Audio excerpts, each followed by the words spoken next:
Pag-iikot natin sa Angono Rizal, sasamahan tayo ni Erlene sa isang lugar na bawat sulok daw, kabisado na niya. So what's up mga guys? Nandito nga pala kami sa palengke ng Angono Rizal. Sila? May camera. Okay. Oo. Akala ko tayo Ay, lang. nandito ka pala. Nandito tayo. Oo nga pala, show mo pala to. Kung si Erlene, isang beauty queen, sa palengke raw na ito, may isa pang reyna. Eto, meron dito kilala Okay. bilang Gulamang Queen. Gulaman Queen? Umulan, bumagyo, rain or shine, andito yan. Wow! Ang pangalan niyang Gulamang Queen namin dito, Ate Mia. Lumabas ka dyan. Lumabas ka, Parang Ate Mia. Ang patay ka sakit. na. Ito ang Gulamang Hello Queen po. namin dito sa Kamusta Angono po? Rizal. Kamusta po? Kung hindi mo natatanong, Kuya Drew, Okay. tumatalis yung palaway ko, Bakit di ba? ka galit parate? Hindi, nag-explain lang ka? ako. Okay, Oo. okay. Talaga namang institusyon na rito sa palengke ng Angono ang pwesto ni Ate Mia. Ang kanyang mga tinda, tila work of art at napakakulay. 4 na dekada na siyang nagtitinda ng sagot gulaman at pangatlong henerasyon na rin sa kanilang pamilya. At kung dati, sagot gulaman lang ang kanilang negosyo, gumagawa na rin sila ngayon ng halo-halo. Ito yung kinukwento mo sa akin kanina. Oo. Na matagal mo nang gustong magtrabaho kay Ate Mia dahil the best employer, Ano ka ba, Kuya ibang Drew? klase yung benefits. Hindi ako ready. Hindi ako ready, Kuya Drew. Hindi ako ready. Sorry Ano yan? Sorry. Mag-a-apply lang naman ako with resume. Galing. Ako ang tatanggapin ni ate dahil taga dito ako. Ay, ano yun? Ano yun? Meron din yata akong... Oh my God! With envelope. Ate, Oh my God. Ate, 4 na yung anak ko. Kailangan ko ng extra source of income. So, feeling ko lang, baka lang, kailangan mo din ng isa pang Ay, hi! With picture also. employee with picture. Oh my With God. picture. Anywhere street din, pero Ortigas City. I mean, medyo 45 minutes scoot, pero feeling ko, I will be on time. Ate, pakicheck lang po yung resume namin dalawa. Ate Mia, minsan traffic sa Ortigas. Di ba? Ikaw, nasa sayo na yan, Ate Mia. Ito.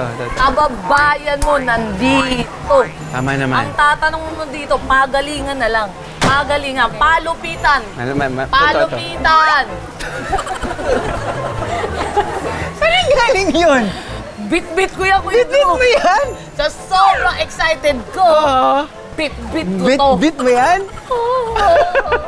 Bigyan na siya.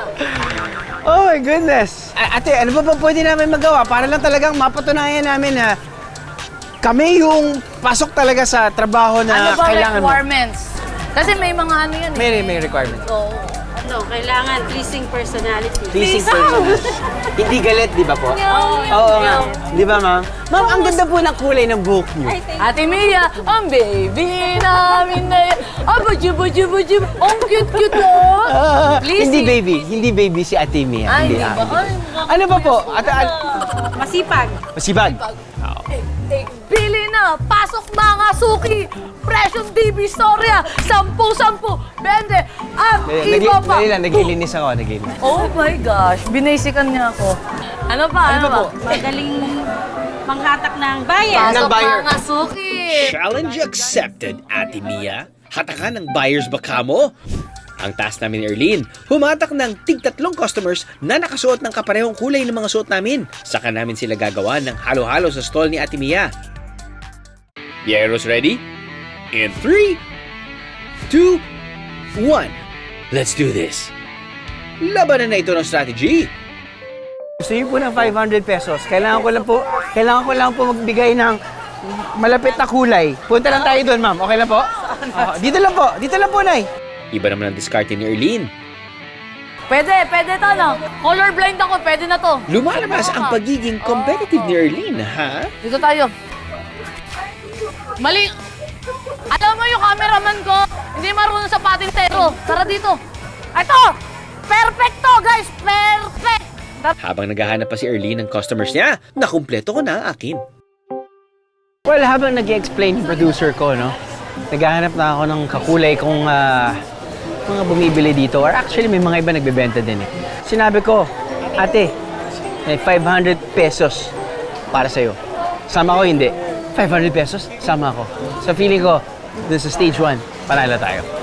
Teka, parang iba ang kulay ng damit ng isang customer ni Erlina. Mahuhulaan nyo ba? Guys, kung hindi nyo natatanong, bakit may brown dito? Bakit? Alam mo na, kung yung hindi mo nakikitang brown, yun yung suot ko ngayon. Panty ko brown. Pasok ka doon. Game face on na kami ni Erlene sa paggawa ng halo-halo biyahero.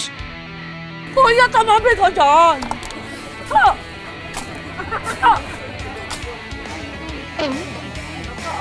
Halo-halo ko di kamay. Wala ka nun. Wala ka nun. Halos sabay lang kaming natapos ni Erlene sa paggawa ng halo-halo. Aba, dikit ang laban. Pasado naman kaya sa customers ang DIY halo-halo namin ni Erlene? Masarap. Di ba? Masarap. Feeling ko talaga parang binigyan ko ng konting pagmamahal eh. Ito yung parang tinuro sa akin ng lola ko. Lola ko kasi talagang gumagawa ng halo-halo. Every summer lang naman, pero at least gumagawa siya ng... So, okay. Okay po.